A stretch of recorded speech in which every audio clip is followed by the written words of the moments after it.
भूलना आएगा तो एक बार बता दें। आयोनाइजेशन एनर्जी,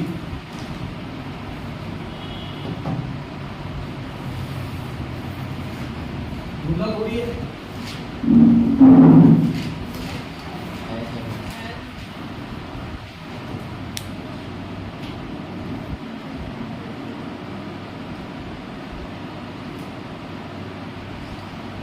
आयोनाइजेशन एनर्जी क्या होता है?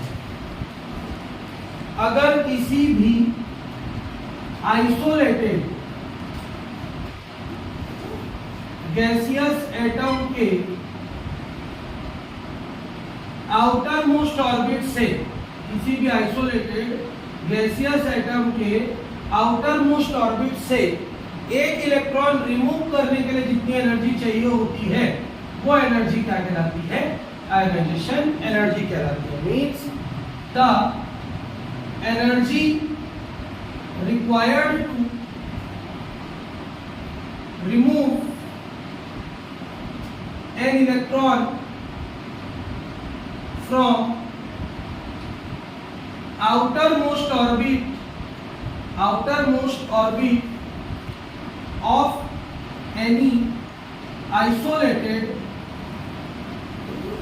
gaseous atom is called ionization energy।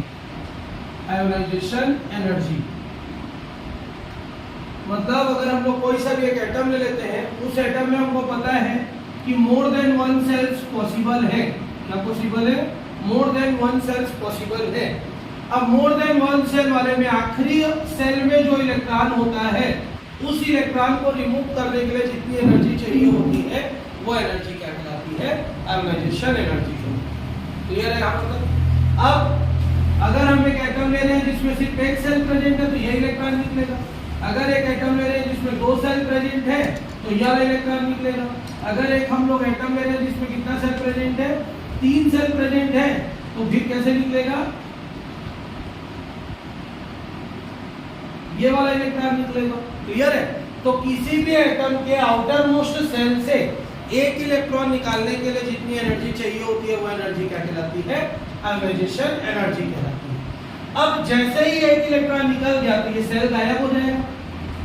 Cell गायब हो जाएगा, उसका तो एग्जिस्टेंस खत्म हो गया, उसमें एक इलेक्ट्रॉन था वो निकल गया।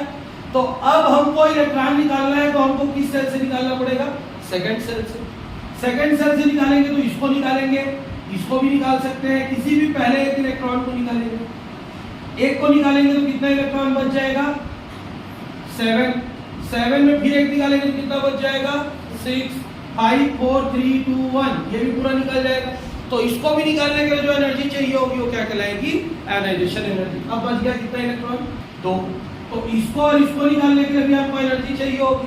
इसको निकालेंगे तो भी आयोनाइजेशन एनर्जी, इसको निकालेंगे तो भी आयोनाइजेशन एनर्जी। तो किसी भी गैसियस एटम या आयन के आउटर मोस्ट ऑर्बिट से एक इलेक्ट्रॉन निकालने के लिए जितनी एनर्जी चाहिए होती है वो क्या कहलाती है?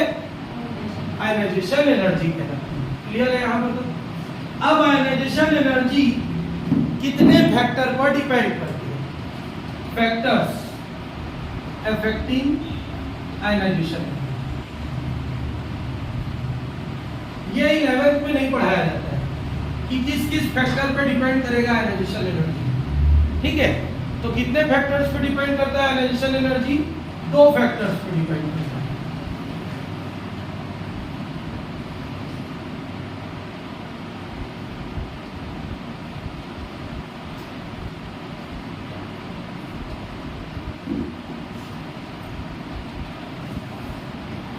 पहला जो फैक्टर है वो फैक्टर तुम्हारा क्या है? Atomic size. किस पर डिपेंड करेगा? Atomic size. दूसरा फैक्टर डिपेंड करेगा न्यूक्लियर चार्ज। किस पर डिपेंड करेगा? Nuclear charge. एक और होता है शील्डिंग इफेक्ट, जिसको नहीं पढ़ा पाया हो, शील्डिंग इफेक्ट। ये 3 प्रॉपर्टी पे क्या डिपेंड करता है? तुम्हारा आयोनाइजेशन एनर्जी डिपेंड करता है। किसी भी गैसियस एटम या आयन से एक इलेक्ट्रॉन निकालने के लिए जितनी एनर्जी चाहिए होती है वो एनर्जी क्या कहलाती है? क्या कहलाती है? आयोनाइजेशन एनर्जी कहलाती है। इसी को आयोनाइजेशन पोटेंशियल या फिर क्या बोला जाता है? Ionisation enthalpy. क्या हो जाता है? Ionisation enthalpy. ठीक है, अब ये तीन फैक्टर पर डिपेंड कैसे करता है?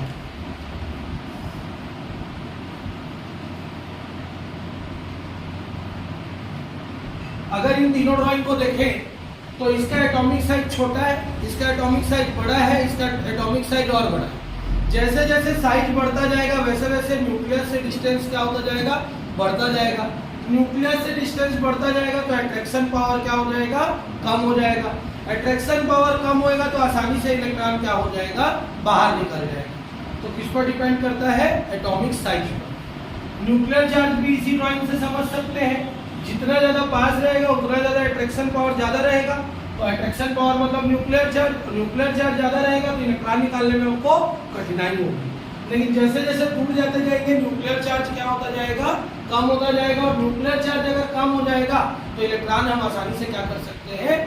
डोनेट कर सकते हैं, निकाल सकते हैं।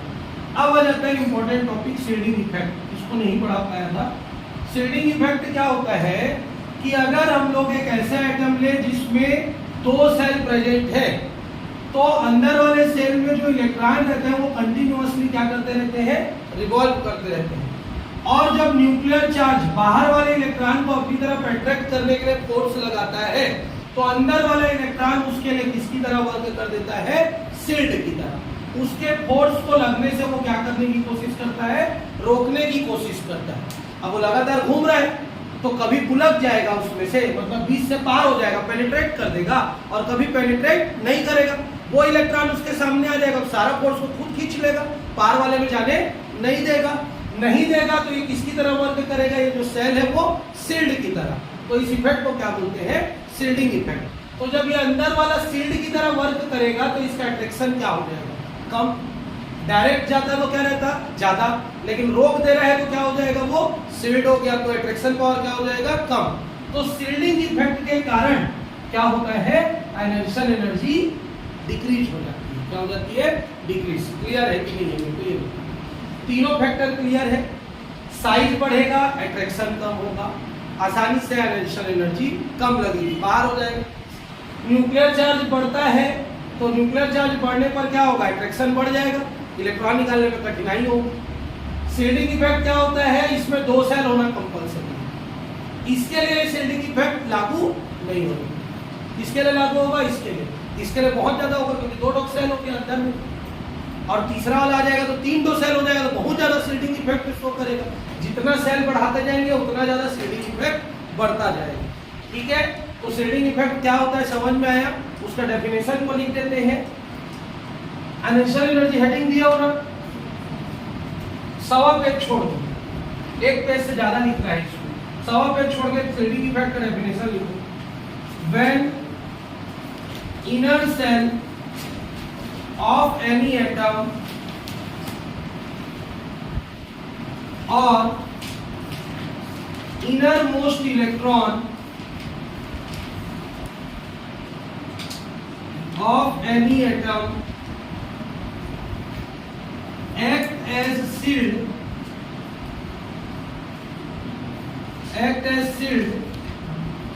oblique hinders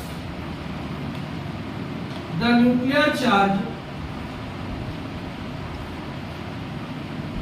to the outermost electron, then this effect is called shielding effect.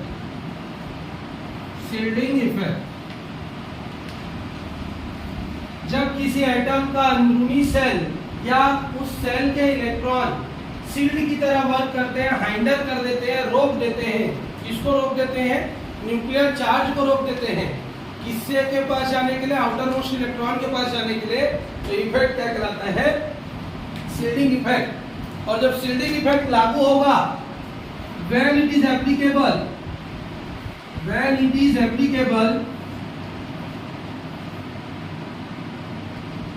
Nuclear charge decreases. Nuclear charge क्या हो जाएगा? डिक्रीज हो जाएगा। याद रखिए, जब ये एप्लीकेबल हो जाता है तो न्यूक्लियर चार्ज अपने आप क्या हो जाता है? डिक्रीज हो जाता है। और ये एप्लीकेबल क्यों होता है? because electron continuously revolves.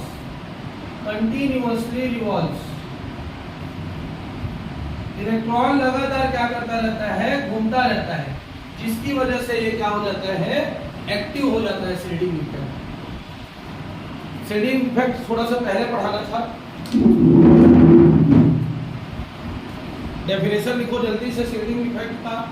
Shading effect क्या होता है, अंदर वाला सेल या अंदर वाले इलेक्ट्रॉन लगातार घूमता रहता है, जिसके कारण न्यूक्लियर चार्ज बाहर वाले इलेक्ट्रॉन के पास जल्दी से नहीं पहुंच पाता है, इसलिए उस इफेक्ट को क्या बोलते हैं, शेडिंग इफेक्ट बोलते हैं। ये क्यों होता है, क्योंकि इलेक्ट्रॉन कंटिन्यूअसली रिवॉल्व करता रहता है, और जब भी एप्लीकेबल होता है तो न्यूक्लियर चार्ज की वैल्यू डिक्रीज हो जाती है।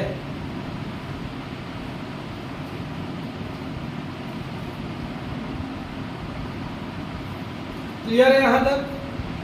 शेडिंग इफेक्ट समझ में आया?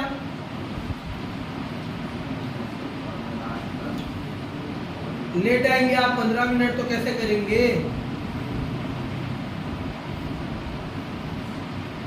दो सेल है, तो यहाँ पर का सेल अगर घूम रहा है, इसके इलेक्ट्रॉन घूम रहे हैं, और यहाँ से फोर्स लगेगा और इलेक्ट्रॉन इस फोर्स के सामने आ गया, तो आखिरी वाले इलेक्ट्रॉन को वो फोर्स नहीं पहुंच पाएगा। इस इफेक्ट को क्या बोलते हैं, शेडिंग इफेक्ट। लेकिन इस पे लागू नहीं होगा, क्योंकि अंदर में कोई सेल है ही नहीं। जिसमें 2 सेल, 3 सेल, 4 सेल, 5 सेल होते हैं, तो अंदर वाले सेल किसकी तरह वर्क करते हैं, हाइंडर की तरह, रोकने की तरह, मतलब सारा फोर्स को खुद एट्यून कर देते हैं, आगे जाने नहीं देते। तो वो क्या हो जाएगा, और इफेक्ट शेडिंग इफेक्ट। और जब होगा तो न्यूक्लियर चार्ज बाहर वाले के पास क्या रहेगा, कम, बाहर वाले के पास कम रहेगा, तो आसानी से इलेक्ट्रॉन गेट लॉस्ट हो जाएगा। ठीक, क्लियर? शेडिंग इफेक्ट समझ में आया कि नहीं आया? तो आयनाइजेशन एनर्जी को 3 फैक्टर इफेक्ट करता है। पहला क्या इफेक्ट करता है, एटॉमिक साइज। साइज को जैसे जैसे बढ़ाते जाते हैं वैसे वैसे डिस्टेंस बढ़ने लगता है। डिस्टेंस बढ़ेगा तो क्या कम हो जाएगा, अट्रैक्शन पावर, और अट्रैक्शन पावर कम होगा तो आसानी से इलेक्ट्रॉन क्या हो जाएगा, डोनेट हो जाएगा। तो आयनाइजेशन एनर्जी डिक्रीज हो जाती है। क्या हो जाती है, डिक्रीज हो जाती है। न्यूक्लियर चार्ज को बढ़ा देंगे मतलब इलेक्ट्रॉन को खींच के रखेगा, बाउंड करके रखेगा, और जब इलेक्ट्रॉन को खींच के और बाउंड करके रखेगा तो इलेक्ट्रॉन को निकालने में क्या लगेगा, आपको परेशानी होएगा, और परेशानी होगा मतलब आयनाइजेशन एनर्जी की वैल्यू क्या हो जाएगी, इंक्रीज हो जाएगी। और तीसरा कंडीशन क्या है, शेडिंग इफेक्ट। शेडिंग इफेक्ट जब लागू होगा तो अट्रैक्शन पावर क्या हो जाएगा, डिक्रीज। और अट्रैक्शन पावर डिक्रीज मतलब क्या होता है, इजीली इलेक्ट्रॉन क्या कर देगा, डोनेट कर देगा। तो टोटल कितने फैक्टर्स पे डिपेंड करता है, 3 फैक्टर्स पे डिपेंड करता है। ठीक, एटॉमिक साइज अगर इंक्रीज हो रहा है तो आयनाइजेशन एनर्जी क्या होगा, डिक्रीज होगा। न्यूक्लियर चार्ज अगर इंक्रीज हो रहा है तो आयनाइजेशन एनर्जी इंक्रीज होगा। और शेडिंग इफेक्ट अगर इंक्रीज हो रहा है तो आयनाइजेशन एनर्जी क्या हो जाएगा, डिक्रीज हो जाएगा। ऐसे इसको लिख के याद कर लेंगे। क्लियर है यहाँ पर तक? अगर ये इंक्रीज होता है तो ये भी डिक्रीज हो जाएगा, ये इंक्रीज होगा तो ये इंक्रीज होगा, ये इंक्रीज होगा तो ये डिक्रीज होगा। क्लियर? 3 फैक्टर पे क्या डिपेंड करता है, आयनाइजेशन एनर्जी। ठीक, क्लियर है? आयनाइजेशन एनर्जी क्या होता है विद्या, पढ़िए बता, आयनाइजेशन एनर्जी क्या होता है?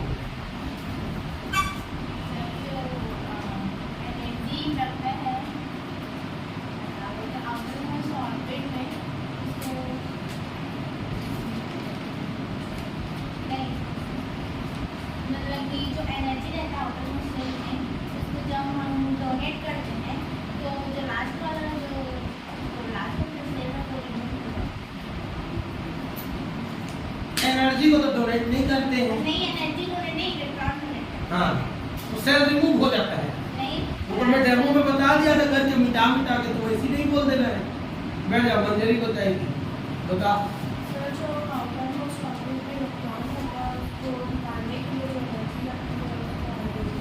क्लियर है? आउटर मोस्ट ऑर्बिट के एक इलेक्ट्रॉन को निकालने के लिए जितनी एनर्जी लगती है वो क्या कहलाती है, आयनाइजेशन एनर्जी कहलाती है। क्लियर?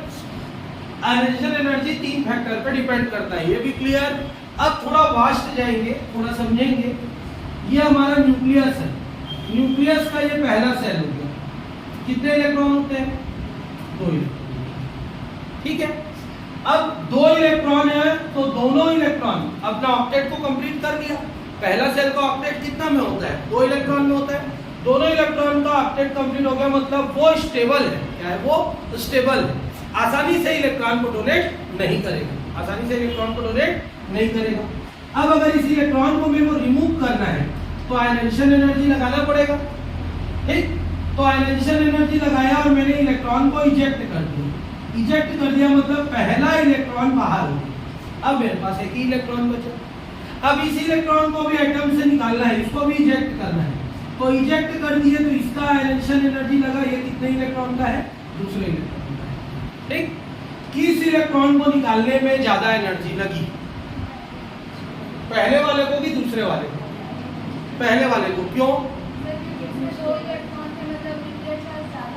बहुत ज्यादा होगा, क्योंकि पास भी है, छोटा भी है, 2 ही इलेक्ट्रॉन था, ऑक्टेट कंप्लीट था, स्टेबल था, सारे फैक्टर थे उसमें। तो पहले 2 इलेक्ट्रॉन जब थे तो किसको निकालने में ज्यादा एनर्जी लगा? पहले वाले को। अब अकेला हो गया मतलब हाफ फिल्ड हो गया, अनस्टेबल हो गया। ठीक है, पास में है लेकिन अनस्टेबल है, तो इसको निकालने में क्या लगेगा? इसके कंपैरिजन में कम एनर्जी लगेगा। तो IE1 की वैल्यू किससे ज्यादा होगी? IE2 से। क्लियर है कि नहीं है ये कॉन्सेप्ट? चलो थोड़ा सा आगे बढ़ते हैं।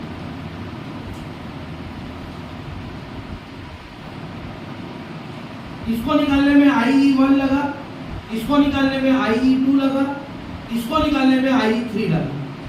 किसको निकालने में सबसे ज्यादा एनर्जी लगी? पेन मत था। किसको निकालने में सबसे ज्यादा एनर्जी लगी? IE1, IE2, IE3। किसको? हाँ, IE2 को। IE2 को निकालने में एनर्जी ज्यादा क्यों लगी? स्टेबल है।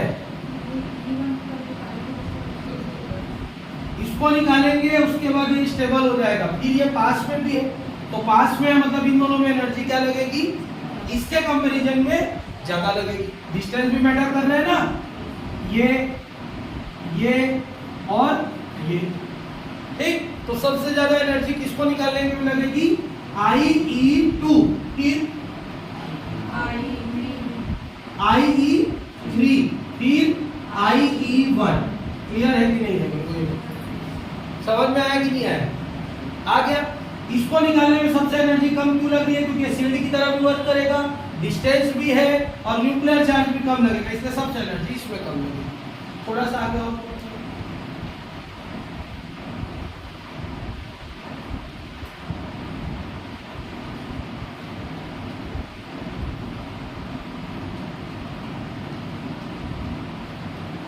IE1, IE2, IE3, IE4, IE5, IE6, IE7, IE8, IE9, IE10।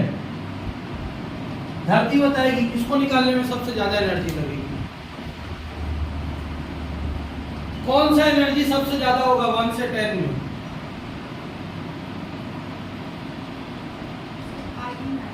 काहे?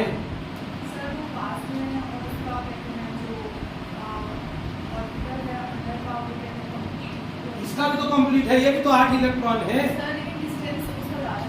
ठीक, इसका डिस्टेंस कम है और इसका डिस्टेंस ज्यादा है।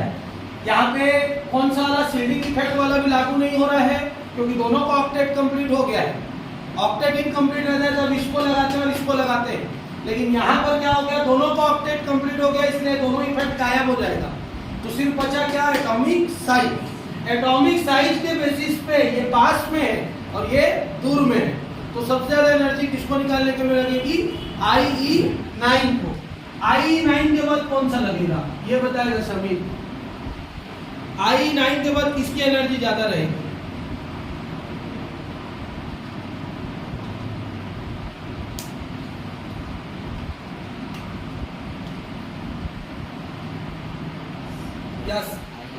IE10 की गलत है।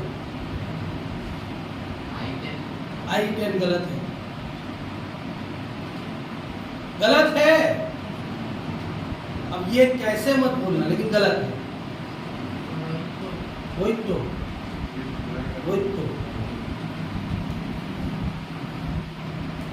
चिंगी मुंगी पिंगी सिंगी, बता जल्दी, इतना सोचने का टाइम नहीं है। मैं वो नहीं जान रहा हूं, I want the answer. I9 के बाद किसकी एनर्जी होगी सबसे ज्यादा? तुक्का नहीं मारना है, थोड़ा सा दिमाग लगा, तुक्का ही मारिए। सर बाहर की किसी भी एक किसी भी नहीं, मैंने नंबर लिख दिया है I1 क्यों? क्योंकि उसका ऑक्टेट कंप्लीट गुड। इस इलेक्ट्रॉन का ऑक्टेट कंप्लीट है, इसलिए पास में भी है और ऑक्टेट भी कंप्लीट है, इसलिए 9। लेकिन बाहर वाला का भी तो ऑक्टेट कंप्लीट है, उसको भी तो तोड़ने में ज्यादा एनर्जी लगेगा। डिस्टेंस तो है, लेकिन ये स्टेबल है ना, और ये अकेला रहेगा तो स्टेबल आसानी से निकल सकता है।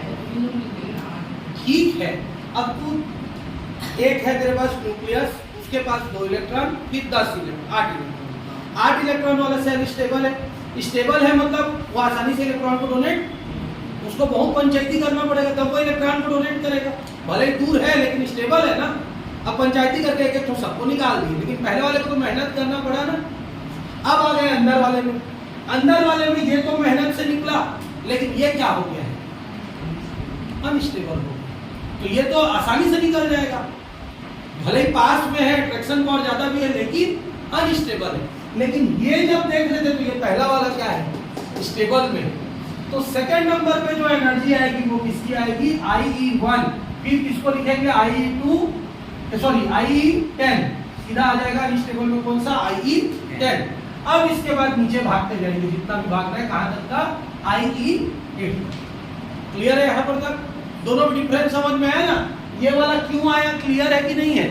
अगर ये ऐसा रहता, एक इलेक्ट्रॉन को कम कर दो, ये एक इलेक्ट्रॉन को कम कर दो, तो ये कितना हो जाता? 8। ये कितना हो जाता? 9। ऐसा हो। अब जब हम लोग लिखते तो I10 यहां हो जाता 1 से शुरू, क्योंकि ये क्या हो जाता? अनस्टेबल। क्या हो जाता? अनस्टेबल हो जाता। तो इसकी आयनेशन एनर्जी इससे क्या हो जाती? 10 नहीं आएगा, क्या आएगा यहाँ पे? एक तो कम ही कर दिए थोड़ा। दोनों में डिफरेंस समझ में आया ना? स्टेबिलिटी भी है, इसमें चौथा पॉइंट भी लिख ले रहा हूँ, फिर भूल जाओगे, मैं भी भूल जाऊंगा। स्टेबिलिटी ऑफ एटम चौथा फैक्टर है ना। ये फैक्टर को भी याद रखना है, 4 फैक्टर पर डिपेंड करता है। क्लियर है? चलो डेफिनेशन नोट करो, फैक्टर्स अफेक्टिंग नोट करो, फिर पीरियोडिसिटी पढ़ा रहा हूँ। हेडिंग ऑफ द कॉपी में पीरियोडिसिटी इसी का ही है ना। पीरियोडिसिटी आयनेशन एनर्जी का ही। पीरियोडिसिटी में हम लोग क्या करते हैं? ऊपर से नीचे जाते हैं और लेफ्ट टू राइट जाते हैं। जब ग्रुप में हम लोग ऊपर से नीचे जाते हैं तो होता क्या है? नंबर ऑफ सेल्स बढ़ते जाते हैं। होता क्या है? नंबर ऑफ सेल्स बढ़ते जाते हैं। जब नंबर ऑफ सेल्स बढ़ते जाएंगे तो होगा क्या? नंबर ऑफ सेल्स बढ़ेगा तो न्यूक्लियस से डिस्टेंस बढ़ जाएगा, और न्यूक्लियस से डिस्टेंस बढ़ जाएगा तो आयनेशन एनर्जी क्या हो जाएगी? डिक्रीज हो जाएगी। क्या हो जाएगी? आयनेशन एनर्जी डिक्रीज हो जाएगी। ठीक, लिखो while moving up to down in a group, while moving up to down in a group, while moving up to down in a group, while moving up to down in a group, atomic size increases. Atomic size increases.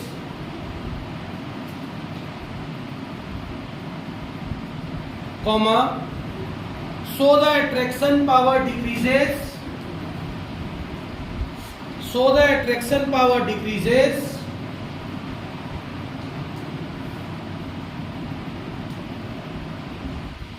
Full stop. Electron get removed easily. Electron get removed easily.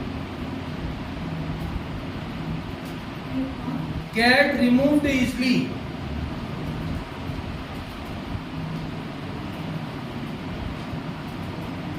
In this way, ionization energy decreases.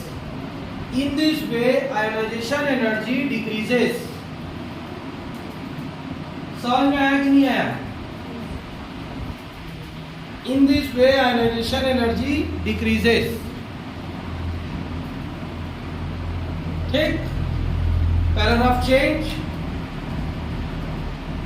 But in period, number of electrons increases. Number of electrons increases. Comma, attraction power increases. Attraction power increases.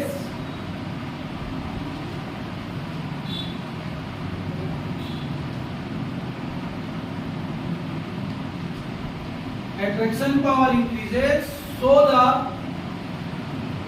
electron need energy to get removed.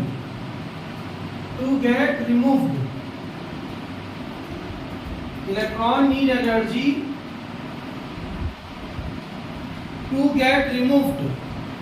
In this way, ionization energy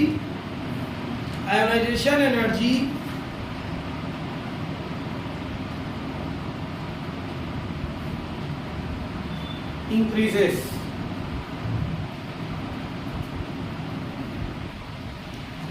समझ में आया कि नहीं आया पूरा ionization energy का concept?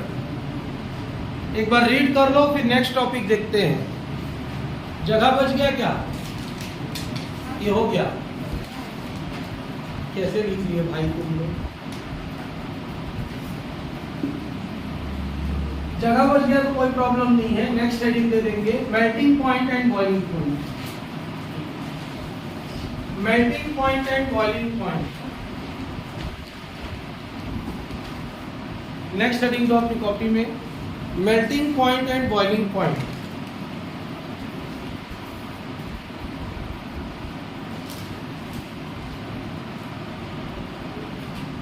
ये सारी प्रॉपर्टी साल भर तुम लोगों को याद रहनी चाहिए। अगर याद नहीं रहेगा तो मेरा पढ़ाने का कोई सेंस नहीं निकलेगा। ठीक है? तो याद करना तुम्हारी जिम्मेदारी है, मेरी नहीं। हाँ, उसी के आगे लिख, हेडिंग नया देखो, melting point and boiling. Melting point क्या होता है भरती? मेल्टिंग पॉइंट क्या होता है?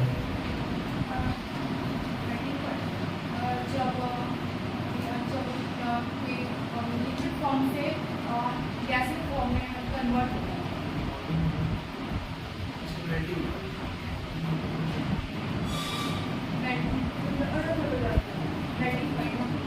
जब कोई सॉलिड, मतलब कि जब कोई सॉलिड लिक्विड फॉर्म में कहते हैं कन्वर्ट होता है।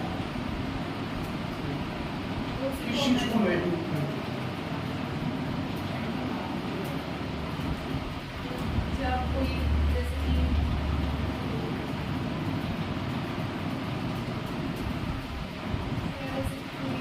आइस है, वो कैंसर वो मेल्ट हो जाती है, वो केवल एक फॉर्म से किस चीज को मेल्टिंग पॉइंट बोलते हैं? आइस मेल्ट होकर वाटर बनते हैं। क्या चीज मेल्टिंग पॉइंट है? कुछ तो होगा। आइस और वाटर तो मेल्टिंग पॉइंट नहीं है, वो तो ऑब्जेक्ट्स है। क्या चीज है मेल्टिंग पॉइंट? चल भाई समीर बता, what is melting point?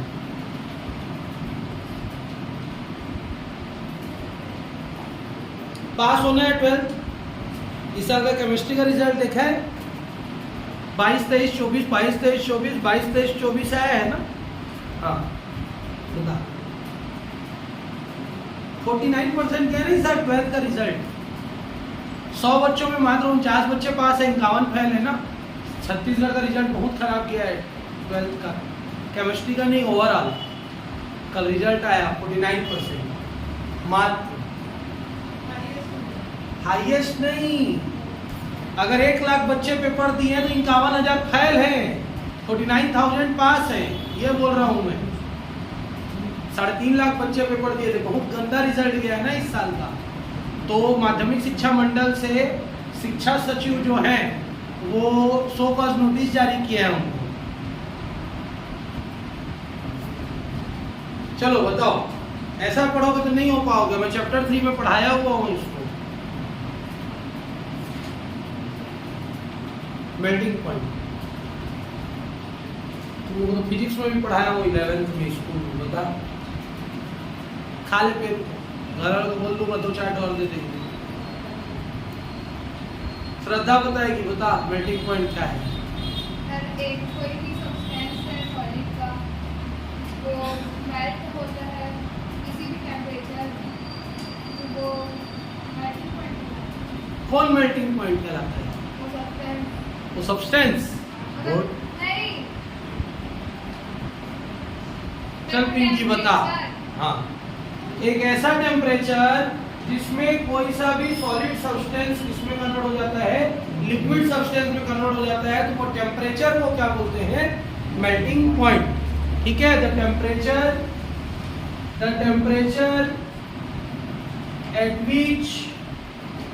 at which solid substance change into liquid substance, liquid state, then this temperature is called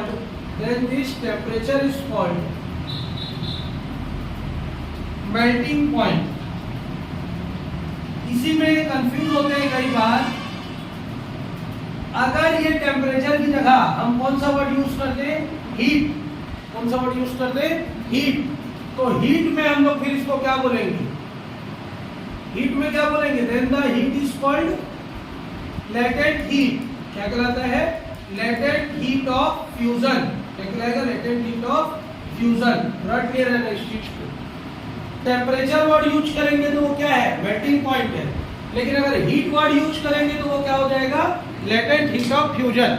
latent heat का एक ऐसा वैल्यू होता है जो सॉलिड को लिक्विड में, लिक्विड को गैस में, गैस को सॉलिड में चेंज करने में काम आता है। पिघला रहा है इसलिए फ्यूजन बोलेंगे, पिघला रहा है इसलिए क्या बोलेंगे, फ्यूजन। क्लियर है, तो फ्यूजन जानने की जरूरत नहीं है, लेकिन कई जगहों से आप लोग रहते हैं जिनको जरूरत होती है। तुम लोगों को सिर्फ इतना ही समझना है, एक ऐसा टेम्परेचर जिसमें सॉलिड स्टेट किसमें कन्वर्ट हो जाता है, लिक्विड स्टेट में, वो टेम्परेचर क्या कहलाता है, मेल्टिंग पॉइंट। ठीक, और बॉइलिंग पॉइंट का डेफिनेशन क्या होगा, द टेम्परेचर एट विच क्या liquid substance change into gaseous state,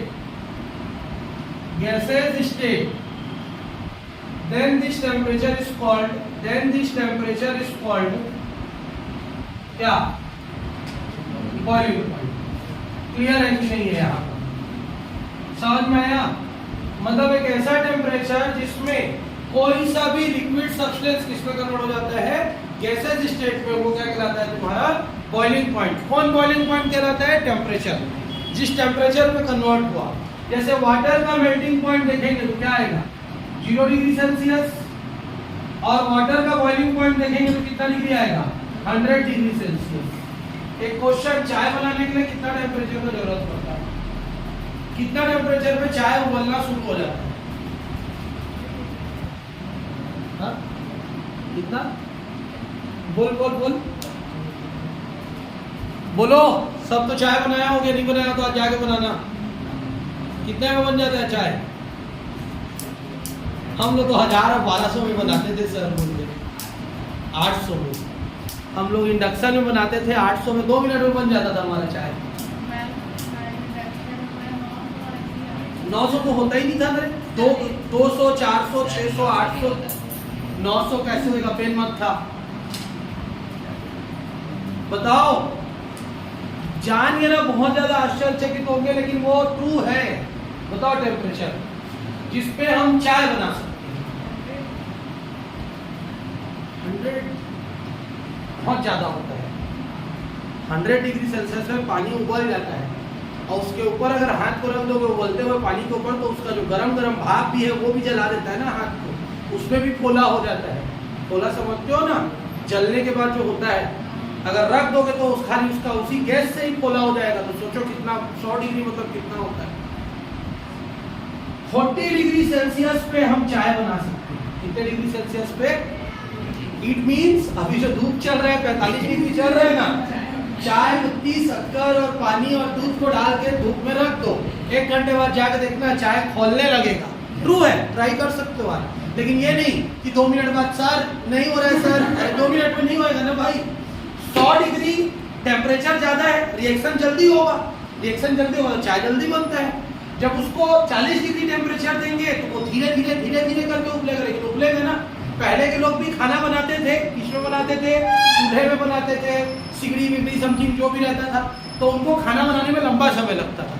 कारण चढ़ा के छोड़ दिए, 3 घंटे बाद 2 घंटे बाद आ रहे आराम से, तब तक के वो पक जाता था और वो अच्छा पकता था। अभी हम लोग फास्ट एंड फ्यूरियस टाइप का पकाते हैं, आधा पका आधा कच्चा। कुछ पार्टिकल्स पक गए रहते हैं, कुछ पार्टिकल्स अनपके रहते हैं, मिलावट रहता है, हम लोग खा लेते हैं, पता नहीं चलता है। वो हमारे शरीर के लिए क्या है? हार्मफुल। सबसे पहला हार्मफुल चीज तो हम लोग किसी भी चीज को किसमें बना के खा रहे हैं? नहीं, कुकर में। कुकर में जितना भी चीज है वो सब हार्मफुल है। तुम कुछ भी बना लो, दाल बना लो, जो बनाना है बना लो, सारा उसकी पौष्टिकता न्यूट्रिएंट्स को खत्म कर देता है कुकर। समझ में आया? तो 40 डिग्री सेल्सियस पे हम चाय को क्या कर सकते हैं? उबाल सकते हैं, बट इट नीड टाइम।